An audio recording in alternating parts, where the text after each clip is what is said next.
পৃথিবীর প্রত্যেকটি পিতামাতার কাছে নিজের সন্তান সবথেকে মূল্যবান সম্পদ। প্রত্যেক পিতামাতা নিজের সন্তানকে আদর ভালোবাসায় আগলে রাখে। মানুষ যেমন নিজের সন্তানকে ভীষণ ভালোবাসে, ঠিক তেমনি পশু পাখিরাও তাদের সন্তানকে ভালোবাসায় জড়িয়ে রাখে। কিন্তু আজ আমরা পৃথিবীর সবথেকে নিষ্ঠুর কিছু অ্যানিম্যাল প্যারেন্টস সম্পর্কে জানব। Number 1, hippos. জলহস্তী বিশাল আকারের ভয়ঙ্কর একটি প্রাণী। জলহস্তী যে শুধু অন্য প্রাণীদের আক্রমণ করে তা কিন্তু নয়, বরং তারা নিজের সন্তানকেও আক্রমণ করে থাকে। ফিমেল জলহস্তী যখন বাচ্চার জন্ম দেয় তখন সে তার বাচ্চার ভীষণ যত্ন করে এবং তাকে সমস্ত রকম বিপদ থেকে আগলে রাখে। যখন বাচ্চা জন্ম হয় তখন তার ওজন প্রায় 25 কিলোর মতো থাকে, কিন্তু বড় হওয়ার সাথে সাথে তাদের ওজনও বৃদ্ধি পেতে থাকে। আসলে মেল জলহস্তী খুব হিংস্র হয়। যখন এই বাচ্চা জলহস্তির বয়স 2 বছর হয় তখন বাবা জলহস্তী অন্যান্য মেল জলহস্তির সাথে মিলে তার নিজের সন্তানকেই খেয়ে ফেলে। 2015 সালে একটি ন্যাশনাল পার্কে এইরকমই একটি ঘটনা ঘটেছিল। সেখানে এই বাবা জলহস্তী তার অন্যান্য সঙ্গীদের সাথে নিয়ে নিজের বাচ্চাকে খেয়ে নিয়েছিল, আর দূরে মা জলহস্তী অসহায়ভাবে দাঁড়িয়েছিল। কিন্তু সবথেকে আশ্চর্যের ব্যাপার হলো যে এই বাবা জলহস্তিগুলো শুধুমাত্র মেল বাচ্চাগুলিকেই খেয়ে ফেলে। নাম্বার 2, স্টোর্ক। শারক খুব সুন্দর দেখতে একটি পাখি। সারস পাখি নিজের ইউনিক লুকের জন্য বিখ্যাত, কিন্তু এই পাখিটি নিজের নিষ্ঠুরতার জন্য বিশেষ পরিচিতি লাভ করেছে। এই পাখিটি নিজের সন্তানের ওপর অনেক অত্যাচার করে। মা সারস পাখি বছরে একবার ডিম পাড়ে এবং প্রায় 4টি ডিম দেয়।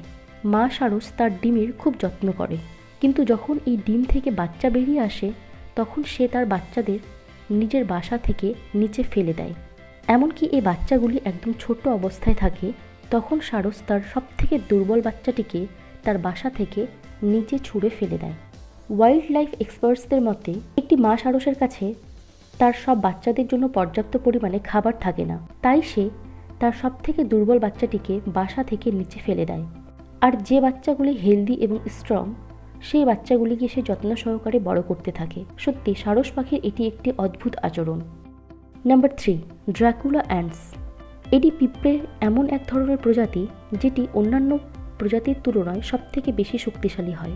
এদের মধ্যে সবথেকে বড় পিঁপড়েটি রানী হয় এবং বাকিগুলি সবাই শ্রমিক। যখন এই শ্রমিক পিঁপড়ে ডিম পাড়ে তখন ডিম থেকে কিছুদিন পরে লার্ভা বেরিয়ে আসে। তখন সেই সমস্ত পিঁপড়ে মিলে এই লার্ভাগুলিকে খেয়ে ফেলে। এমনকি যে পিঁপড়েটি ডিম থেকে সেই লার্ভার জন্ম হয়েছে সেই পিঁপড়েটিও এগুলি খেয়ে ফেলে। তাই এই প্রজাতির বেশিরভাগ পিঁপড়ে লার্ভা অবস্থাতেই মারা যায়।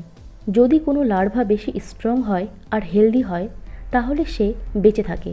যেহেতু এই পিঁপড়ের প্রজাতিগুলি নিজের সন্তানকেই খেয়ে ফেলে তাই এগুলির নাম Dracula ants. Number 4, black eagle. সাধারণত যখন বাচ্চারা নিজেদের মধ্যে মারামারি করে তখন বাবা মা তাদের মারামারি বন্ধ করতে বলে, কিন্তু ব্ল্যাক ইগল একদমই এরকমটা করে না। আসলে ব্ল্যাক ইগলের বাচ্চা যখন লড়াই করে তখন মা ইগল অদ্ভুত রকমের আচরণ করে। ব্ল্যাক ইগলের বাচ্চাদের লড়াই এতটাই ভয়ঙ্কর হয় যে একটি বাচ্চা শেষ পর্যন্ত মারাই যায়। যে বাচ্চাটি বেশি শক্তিশালী হয় সেই বাচ্চাটি দুর্বল বাচ্চাটিকে নিজের ঠোঁট দিয়ে আঘাত করতে করতে মেরে ফেলে। আর তারা যখন এইরকম ভয়ঙ্করভাবে লড়াই করে তখন মা ইগল পাশে দাঁড়িয়ে চুপচাপ দেখতে থাকে। দুর্বল বাচ্চাটিকে মেরে ফেলার পর মা ইগল এবং তার স্ট্রং বাচ্চাটি সেই মৃত বাচ্চাটিকে খেয়ে ফেলে। সত্যি ব্ল্যাক ইগল খুব নিষ্ঠুর এবং হিংস্র হয়। নাম্বার 5, কুকুজ। কোকিল আমাদের চেনা একটি পাখি। আমরা কোকিলকে সাধারণত তার মিষ্টি গলার জন্যই চিনি, কিন্তু কোকিল পাখিকেও নিষ্ঠুর বললে ভুল হবে না। আসলে কোকিল কখনো নিজের ডিমের দেখাশোনা করে না, সে অন্যের বাসায় ডিম পাড়ে। মা কোকিল অন্য পাখির বাসায় গিয়ে সেই পাখির কিছু ডিম খেয়ে নেয় এবং সেখানে তার ডিম দিয়ে দেয়। তারপর সে তার ডিমের কোনো খোঁজ রাখে না। কোকিলের ডিম যত্ন সহকারে অন্য পাখির বাসায় বড় হতে থাকে। আপনি জানলে অবাক হবেন যে কোকিলের বাচ্চা জন্ম নেবার পর সবার আগে বাসায় থাকা অন্য পাখির ডিমগুলিকে বাসা থেকে ফেলে দিয়ে মেরে ফেলে। কোকিলের বাচ্চাগুলি মা কোকিলের থেকেও বেশি হিংস্র হয়। আজকের ভিডিওটি কেমন লাগলো আমাকে কমেন্টের মাধ্যমে অবশ্যই জানাবেন। আর ভিডিওটি ভালো লাগলে আমার চ্যানেল লুকোচুরি কেয়ারকে অবশ্যই সাবস্ক্রাইব করবেন। ধন্যবাদ।